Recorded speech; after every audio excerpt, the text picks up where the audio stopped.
Yup, selamat bertemu kembali dengan kami di channel Cameo Project. Tapi pada saat ini kita akan membicarakan sesuatu yang serius yang berhubungan dengan kita langsung. Iya, betul. Nah, sekarang kita juga bersama dengan Rahmat dari legalgo.co.id.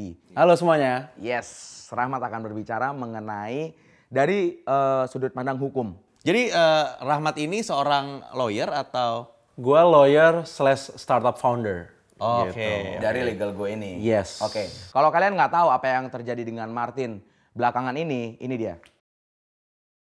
Nah, itu adalah postingan yang banyak beredar di Facebook. Iya. Mengenai Martin Anugrah yang membuat kata-kata yang tidak senonoh dan kasar. Itu kata-kata yang dituduhkan kepada Martin karena dia membuat status itu. Bagaimana menurut pendapat Martin mengenai postingan tersebut? Kalau postingan itu kan mengatasnamakan Martin Anugrah yang isinya tuh menghina suku Sunda. Itu waktu gue baca, itu gue kaget gitu. Kronologisnya seperti ini ya.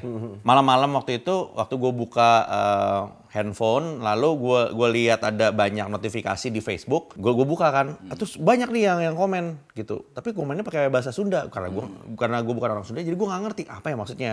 Sampai ada salah satu postingan itu bilang, jangan menghina orang Sunda gitu loh. Loh kenapa? Gue nggak pernah menghina. Temen gue orang Sunda banyak banget. Gue suka ke Bandung, ke daerah-daerah yang banyak penduduk dari suku Sunda. Gue suka banget gitu. Dan semuanya orangnya baik-baik gitu kan. Iya. Ngapain gue menghina gitu kan. Waktu gue lihat, kenapa nih? Waktu gue lihat lagi ada foto yang dipost di komen itu.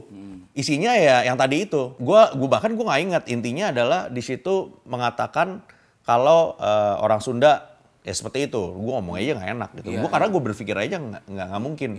Yang bikin kaget adalah ada foto gue dan juga ada nama gue di situ. Hah? Seakan-akan gue yang bikin.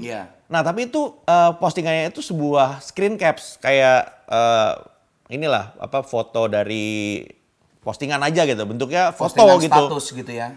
Komen, katanya itu komen. Jadi itu komen di suatu grup apalah gitu kan. Gue kaget dong lah. Kok bisa kayak gini? Langsung ada yang nanya lu gini. Langsung gue balas gitu. Ini bukan saya, ini hoax gitu loh. Karena saya nggak pernah bikin kayak begini gitu. Wah bohong apa segala macam kayak gitu. Juga ya selain itu juga banyak juga yang ngata-ngatain gitu loh. Lu baru sadar itu hari itu juga? Hari itu. Oke. Itu hari Sabtu subuh ya. Nggak tahu mereka ngepostnya kapan, tapi Sabtu subuh sekitar jam 12 jam 1 itu waktu gue lihat gue kaget. Wah akhirnya gue ada beberapa yang gue balas-balasin. Gue juga tanya sama temen gue yang memang dari kepolisian itu bagaimana segala macam gitu loh. Dan akhirnya ada permintaan dari orang-orang yang komen itu untuk gue klarifikasi. Ya udah gue klarifikasi dong. Oh ya ini adalah hoax. Saya tidak pernah mengatakan seperti ini. Jadi lu udah kasih statement ya? Udah kasih statement. Tapi buat mereka masih kurang. Ya udah ada statement dari ini kepolisian nggak? Bukan besok, hari itu juga, hari Sabtu kan. Sabtu itu gue ke kantor polisi, gue ke Polda Metro Jaya. Gue dateng, akhirnya dia bilang, minta print out dari postingannya seperti apa, terus komen-komen yang lain seperti apa. Ya udah gue bawa tuh semua tuh. Ya akhirnya memang dari polisi juga melihat bukan gue yang melakukannya. Nah di situ gue selain klarifikasi sama polisi, tapi juga membuat laporan pemfitnahan gitu loh, karena gue difitnah. Gue nanya polisi ini gimana nih status saya kan. Jadi saya korban di sini. Korban dari apa? Dari pemfitnahan gitu kalau kata polisi. Oke, bikin laporannya, surat laporannya ada. Langsung gue setelah dapat surat laporan, gue foto, gue taruh di Facebook lagi gitu loh, biar mereka yang nanya, ini udah ada buktinya nih. Bukti kalau gue tidak melakukannya dan gue udah proses ke polisi. Gue udah post dan juga ada beberapa komen, oh iya benar gitu kan, oh bukan dia. Tapi ada juga yang masih, wah mana klarifikasi lewat video gitu kan. Ya udah akhirnya ya kita membuat ini juga gitu loh. Jadi netizen ini udah sepanas apa sebenarnya di Facebook lo? Kalau netizen itu, karena kalau gue di posisi mereka juga, gue juga akan tersinggung gitu loh. Kalau gue dikatain keturunan gue binatang, leluhur gue, itu gue marah banget pasti. Jadi sangat wajar untuk reaksinya. Tapi yang perlu diketahui di sini, bukan saya yang ngomong ini. Itu perlu diketahui. Jadi memang ada yang membuat itu. Korbannya adalah yang pasti pertama masyarakat dari suku Sunda. Itu korbannya gitu loh. Kenapa? Karena pertama korban penghinaan, lalu korban provokasi dengan menggunakan nama saya Martin Anugrah, foto saya itu sebagai alat. Untuk itu juga saya meminta maaf. Meminta maaf karena nama saya itu dijadikan alat sama mereka. sama orang-orang yang tidak bertanggung jawab untuk membuat suasana jadi panas gitu loh. Dan menghina pihak-pihak yang bertanggung jawab ini memang perlu dicari sih. Kalau dari segi hukum bagaimana? Kalau dari kasus tadi, kita kan melihat ini adalah sebuah hoax. Lo jamin atas kebenarannya bahwa lo nggak bikin kan? Nggak bikin gue. Nah, gue jamin, dan gue nggak jamin bikin. kan? Berarti artinya itu adalah hoax. Nah, di Indonesia, Undang-Undang ITE ada 3 tipe jenis hoax. Yang pertama, mengenai tentang hoax terkait pencemaran nama baik. Terus yang kedua, itu terkait motif ekonomi. Lalu yang ketiga, itu provokasi sara. Itu bisa dilihat di pasal 27 ayat 3, 28 ayat 1, dan 2. Jadi, hoax yang terjadi di kasus Martin ini bisa mengenai pencemaran nama baik dan juga provokasi sara. Mengingat ada unsur penghinaan terhadap salah satu suku atau ras di Indonesia. Hoax seperti ini yang dapat dihukum adalah orang-orang yang membuatnya dan juga men-share-nya. Maka tadi gue tanya, netizen udah separah apa? Yang nge-share udah berapa banyak? Yang nge-share itu adalah juga orang yang turut serta dalam menyebarkan hoax. Jadi sama bahayanya dan bisa dihukum sama seperti yang membuatnya. Kalau orang-orang itu semua dicatat, itu semua bisa dikejar, bos. Dan dasar hukumnya sangat kuat. Baik yang produksi dan yang distributor atas berita itu, dan yang bahkan nggak tahu sekalipun bahwa itu adalah berita hoax, tapi dia ikut nge-share, ikut menyebarkan. Baik itu di Facebook group, status, WhatsApp group, atau apapun itu bisa kena, bos. Yang bisa dianggap ikut menyebarkan hoax adalah ketika kamu turut serta menyebarkan tanpa adanya klarifikasi. Kalau kamu menyebarkan, tapi fokus dalam caption kamu adalah menanyakan kembali. Dan langsung menanyakan, mungkin mention ke Martin Anugrah. Kalau memang kamu mau menanyakan klarifikasi, kenapa nggak langsung private DM aku aja? Atau kalau kenal akses aku langsung WhatsApp. Atau jalur-jalur yang lebih private. Dan sekalipun kamu harus di publik, harus menggunakan kalimat klarifikasi.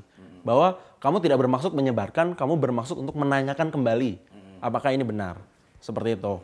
Dan nggak boleh ada nada menduga bahwa memang Martin Anugrah adalah fix pelakunya. Kalau ada nada menduga itu berarti udah kena. Oh, itu udah ya. kena, sudah kena. Itu udah bisa langsung diciduk lah ibaratnya Jama. Nah, lu tahu ada sekelompok namanya Saracen. Nah, Saracen. Ya, Iya, pernah Saracen kemarin itu. Nah, itu cara kerjanya kayak gitu. Kebetulan gue pernah ngobrolin mengenai Saracen ini sama temen gue. Ini sebelum kejadian lu ya. Dan kejadian persis seperti apa yang kita obrolin.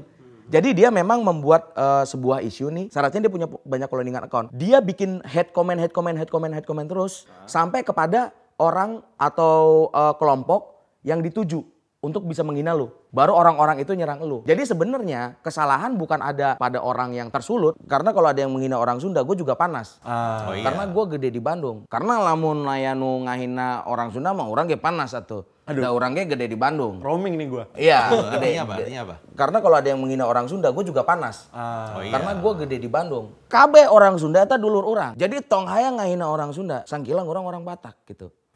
Itu artinya Jadi apa? jangan ada yang pernah menghina orang Sunda. Meskipun gue orang Batak, orang Karo gue. Tapi gue besar di Bandung. Dalam kasus ini besar kemungkinan pelakunya itu organized crime. Atau orang-orang yang sudah terstruktur. Seperti kasus-kasus sebelumnya, yaitu isu-isu Saracen itu kan. Kemarin sempat santer. Saracen ini mah udah pasti, orang udah editannya gini ya. Lu lihat dari hoax, beberapa postingan hoax, itu editannya hampir sama. Itu pakai caps lock semua. Terus dengan gaya bahasa yang Martin tidak pernah buat juga gitu di status-status dia sebelumnya. Itu berarti menandakan bahwa itu bukan Martin. Kenapa dia membuat itu kepada Martin? Bisa jadi jualan untuk orang-orang misalkan politik juga. Oke. Kepentingan dagang berarti Iya, ya. kepentingan dagang untuk nih contohnya gue bisa bikin kayak gini nih. Tapi segala sesuatunya kan juga punya implikasi hukum gitu loh. Jelas. Iya. Apa yang mereka lakukan ini. Nah, Saracen ini yang sedang dicari.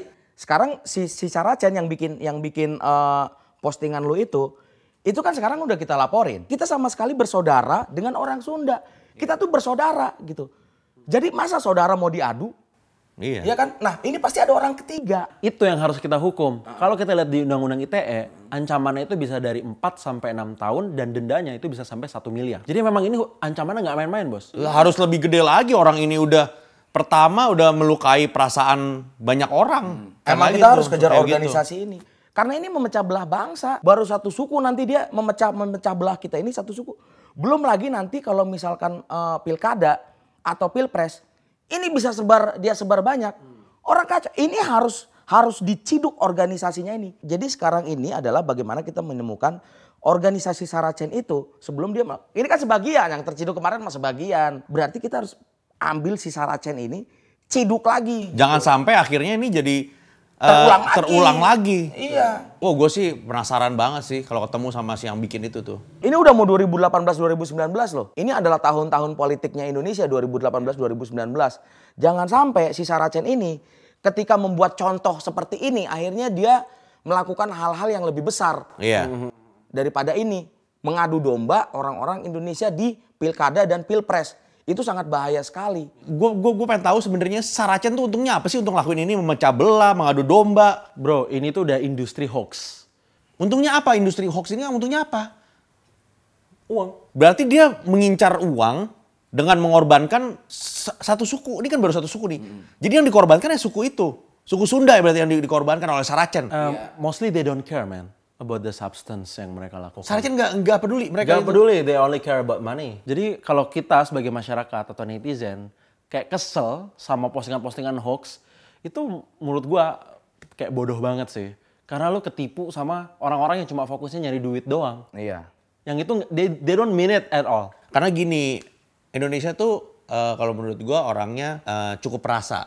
Nah, Bagusnya sebenarnya orang Indonesia tuh bangga terhadap budaya sendiri, bangga terhadap leluhur, kesukuan kita tuh bangga gitu loh. Orang-orang Sunda pasti bangga jadi orang Sunda. Wah, gue juga. Orang Karo bangga jadi orang Karo gitu loh. Nah kalau gua lahir di Jakarta, walaupun gue bukan orang Betawi, tapi gue bangga jadi orang Jakarta. Jadi orang Indonesia, gue bangga. Gitu. Gue mau berbuat apa yang gue lakukan sekarang ini untuk Indonesia. Gue berkarya itu untuk Indonesia. Menjadikan Indonesia jadi tempat yang lebih baik lagi untuk orang-orangnya. Gitu. Gue bangga sama tempat tinggal gue. Jadi itu suatu hal yang bagus dan itu masalahnya jadi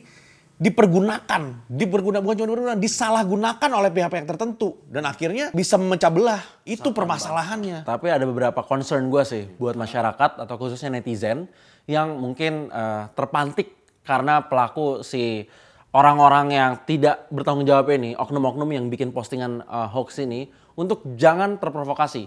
Karena ketika Anda terprovokasi dan Anda ikut marah-marah di situ, mengancam kekerasan secara verbal maupun menelpon, menteror dengan bentuk apapun, itu bisa dikenakan ancaman pidana juga. Salah satunya di pasal 29 dalam Undang-Undang ITE. Nah, makanya sekarang berarti kita sama-sama berperang, semua saudara-saudara kita yang sudah terpancing ini, mudah-mudahan kita kan di media sosial nih, gitu. Jadi kita mewakili teman-teman kita untuk bisa berperang dengan si Saracen ini. Untuk teman-teman semua, ini adalah sebuah diskusi yang sudah kita buat. Memang kita sudah menyatakan bahwa postingan itu bukan berasal dari Martin. Ya, bukan.